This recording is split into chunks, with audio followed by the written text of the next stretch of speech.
सम्मानीय टेके साहब बाहर से पधारे हुए हैं इस जोड़ली सपोर्टरा की धरती पर, उनका मैं हार्दिक अभिनंदन करता हूं।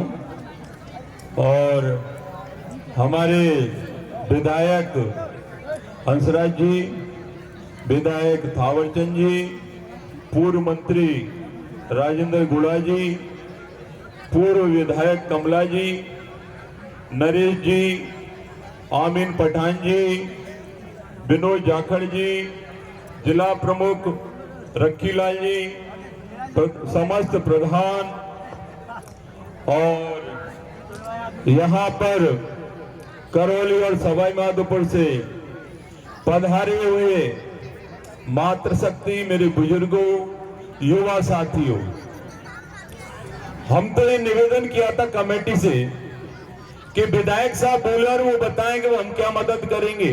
बाद में पता लगेगा कि मैं कहूंगा भाई कोई बात होगी तो जवाब हम देते, लेकिन आप लोग बुलवा रहे हैं कमेटी वालों। तो मैं तो एक ही बात कहना चाहता हूं आप लोगों से, जितने भी लोग आए हैं वो हाथ खड़ा करके बता दें कि डोंगरी बांध निरस्त हो तो बताएं हमें कभी निरस्त चाहते हैं। तो मेरा जो फैसला है वो सुन लो आप, मेरे साथ हैं आप लोग। तो रमेश मीना आपके लिए, वो कहते हैं ना कि आपका पसीना गिरेगा तो वहां हम खून बहा देंगे, और गोली खाने के लिए रमेश मीना तैयार है, क्योंकि यह भाषण बहुत लोगों ने दिए हैं। सम्मानीय नेता हमारे और भी आए, सबका नाम नहीं ले चुका मैं, और यहाँ विराजमान है। हम एक बात करना चाहते हैं, क्योंकि आप 6 महीने से साल भर से जो भी कर रहे हैं, बार बार मीटिंग होती है, चकेरी में बड़ी मीटिंग हुई, आज जोड़ली में हुई है, बड़ी मीटिंग हुई है। आप निर्णय क्या चाहते हैं? निर्णय पर तो आप पहुंच नहीं पा रहे हो। अभी हमारे प्रहलाद जी कह रहे कि कलेक्टर साहब आए, ज्ञापन ले जाएंगे। ज्ञापन से क्या होगा? कलेक्टर ले जाएगा तो वो सरकार को पहुंचा देगा, वो फैसला तो नहीं करेगा कि कलेक्टर कह देगा कि भाई निरस्त कर दिया हमने। और दूसरी बात, हमारे विधायक साहब कहेंगे अभी कि मैं आपको मुख्यमंत्री के पास ले चलता हूं, एजुकेशन मिनिस्टर से बात करा दूंगा। तो मुख्यमंत्री से तो हम भी बात करना जानते हैं, मिनिस्टर तो क्या है, मुख्यमंत्री से बात करेंगे तो हम भी कर लेंगे। हम तो चाहते हैं कि आप सरकार में हो, विधायक हो, आप गोटवाल जी बैठे हैं, खंडार के विधायक, वो सुन लें, किरोड़लाल जी मिनिस्टर बैठे हैं। भाई जब विपक्ष में थे तो लाशों की राजनीति किया करते थे, अब छापे की राजनीति कर रहे हैं। अरे डोंगरी बांध आपको कैसे बन रहा है यहाँ पर, उसको निरस्त कैसे क्यों नहीं करवा पा रहे हो? तो इसमें उनको बोलना चाहिए, सरकार में नहीं बोलेगा, मंत्री हैं, विधायक हैं, तो आप लोगों को पता होगा। कुछ लोगों को, मैं पहली बार संसदीय सचिव बना था तो बजन और भवन डकैत थे, उन्होंने गोली मार के एक आदमी को मार दिया था। मैं संसदीय सचिव था, राज्य मंत्री का दर्जा था, और मैं उसी समय धरने पर बैठ गया था सांगरा मोड़ पर। 5 बजे तक बैठा, मुख्यमंत्री ने कहा एक भी डकैत डांग में नहीं रहेगा। तो उसके बाद डकैत रहा क्या? कोई डकैत नहीं रहा। तो अब मैं जो कहना चाहता हूं, कोई कह रहा है कि भाई अगला कार्यक्रम क्या होगा, मैं चाहता हूं ये जनता जनार्दन करौली और सवाई माधोपुर की मुझे पर डे 10,000 आदमी दे समर्थन में, सपोर्ट में, मैं आज से ही धरने पर बैठूंगा या महापड़ाव पे। कोई तैयार हो तो मुझे बता दे, हम तैयार हैं। और ये हमारी गारंटी होगी, जब उठेगी आर पार की लड़ाई होगी, या तो रमेश मीणा ऊपर गोविंदा नमो नमो हो जाएगा, या निरस्त बांध निरस्त हो जाएगा। उससे पहले रमेश मीणा नहीं उठेगा। आपकी कमेटी उठ जाए, आपके लोग उठ जाए, इसकी जिम्मेदारी आप लोगों की है, जनता की। और एक बात समझ लेना, मैं कोई राजनीतिक भाषण देने नहीं आया हूं। अभी मेरा मन नहीं है कोई मैं एमएलए बनूंगा।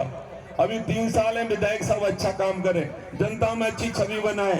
जो काम कर रहे हैं जनता भी जानती है, मैं उसके बारे में क्यों नहीं बात नहीं होगी। बात सिर्फ लोगों ने कहा है कि डोंगरी बांध की बात होगी।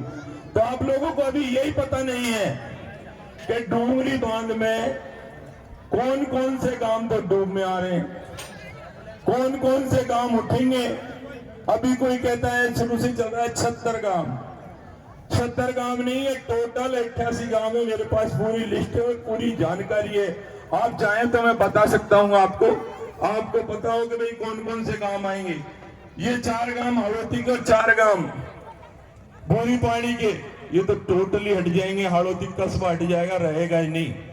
21,743 हेक्टेयर भूमि डूब में आएगी। इसका मतलब समझ रहे हो ना, 87,000 बीघा खत्म। तो ये तो आपके साथ एक प्रॉब्लम बड़ी है। इसके साथ साथ जितने भी 10-12 गांव हैं आपके, वो भी लोगों को पता होगा कि वो भी गांव है जो बनने अभयारण्य में आ रहे हैं, वही गांव एनजीटी में आ रहे हैं गांव। आप रेती लाते हुए एनजीटी क्षेत्र कहलाता है।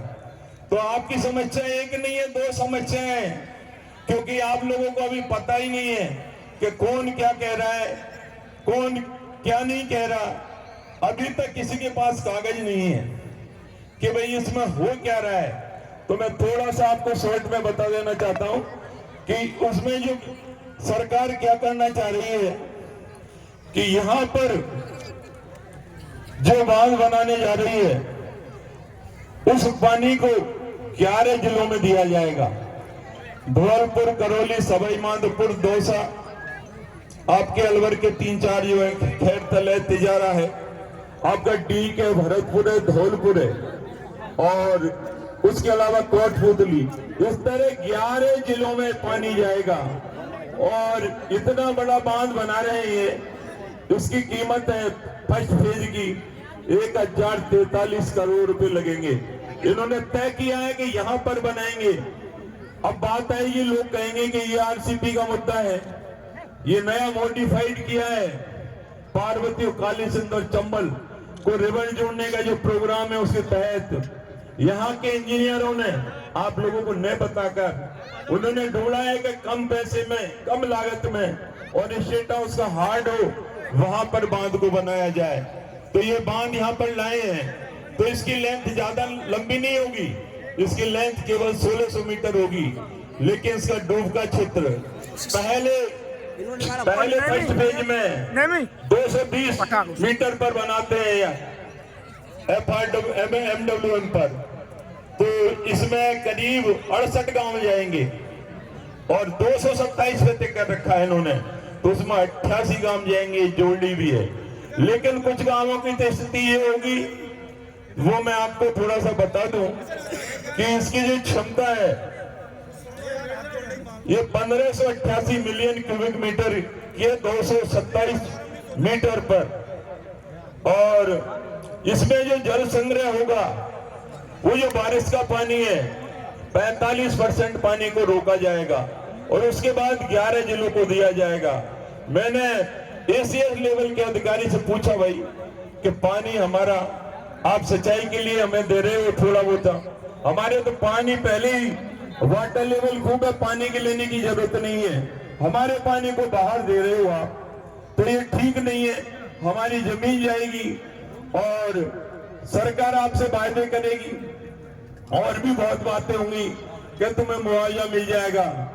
तो जितना हमें नुकसान होगा उतना मुआवजा सरकार देगी भी नहीं और दे भी नहीं सकती। तो इसका खामियाजा किसी भी तरह की भरपाई नहीं हो सकती।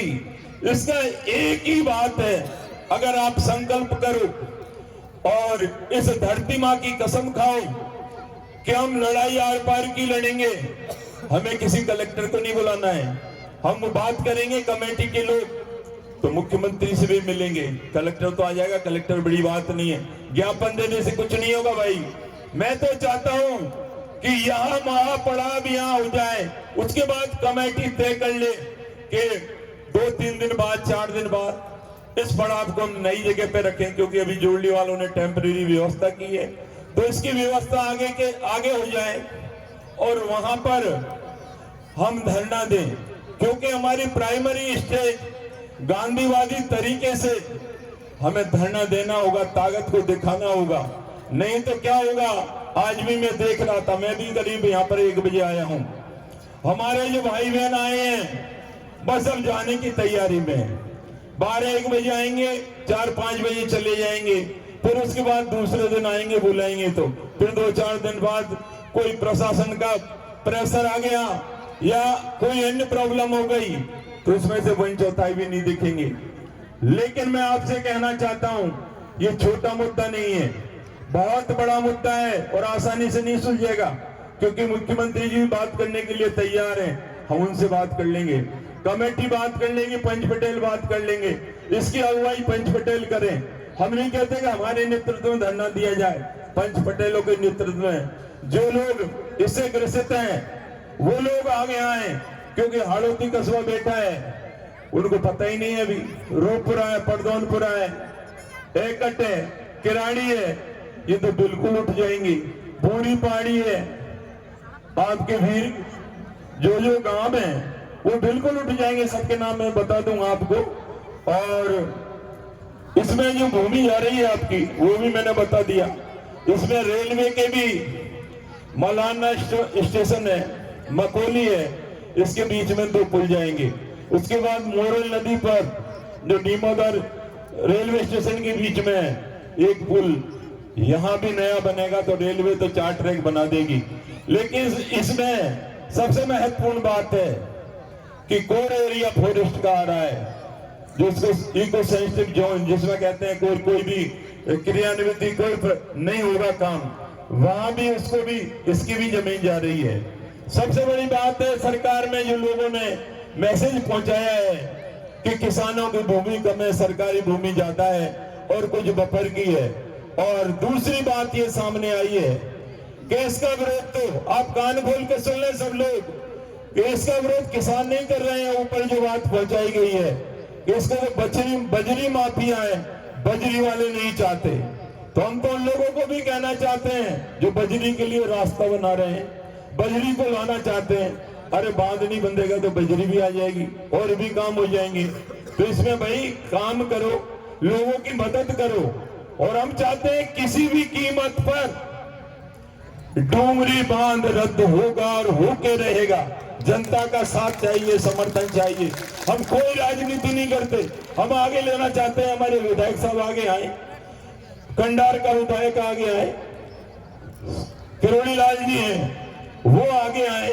बातें तो बड़ी बड़ी करते हैं कि थूक के चाटता नहीं हो, चाट लिया, फिर मंत्री पद पर वापस आ गए। तो ये बात नहीं बनेगी। चुनाव आता है तो जूतियां उठा लेते हैं पंचों की। अब बात क्यों नहीं सुन रहे भाई, आप सामने क्यों नहीं आ रहे? क्योंकि मैं बात बोल रहा हूं वो खरी खरी बोल रहा हूं, किसी की नहीं है। मेरी गलती होगी, मैंने गलती की, लोगों ने माना जैसा, हमें चुनाव हरा दिए, कोई बात नहीं, बहुत अच्छी, जनता का अच्छा निर्णय है, इसमें कोई बुरी बात नहीं है। जनता सबको मौका देती है, हंसराज जी को मौका दिया है, तो आप चरण ढोक में मत रहो, श्री चरणों में ठोक मत लगाओ, जनता का काम करो। ढोक लगाने से काम नहीं चलेगा। 2 साल तो आपके निकल गए, क्योंकि मैं आपके सामने बोल रहा हूं, पीछे होते तो नहीं बोलता, क्योंकि हम मना थी पटवालों की। लेकिन आप यहाँ विराजमान हैं तो आपके कान खोल के सुन ले कि जनता की भलाई के लिए आप बात तो बहुत अच्छी करते हो और झूठ बोलने में नरेंद्र मोदी से भी आगे हो, कोई मुकाबला ही नहीं है आपका। पर हम चाहते हैं आप कुछ भी करो, आपको 3 साल मिले और आगे भगवान दे, हमें कोई आपत्ति नहीं है, आपको और विधायक बनाए, इसमें कोई जनता निर्णय करती है।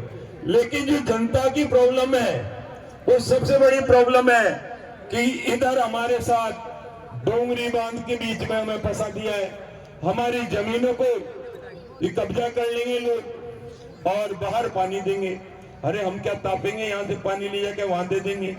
अरे सरकार 1000 करोड़ की जगह 4000 करोड़ खर्च करे, उस जगह को चेंज कर दे, ज्यादा जहां लोगों को कम से कम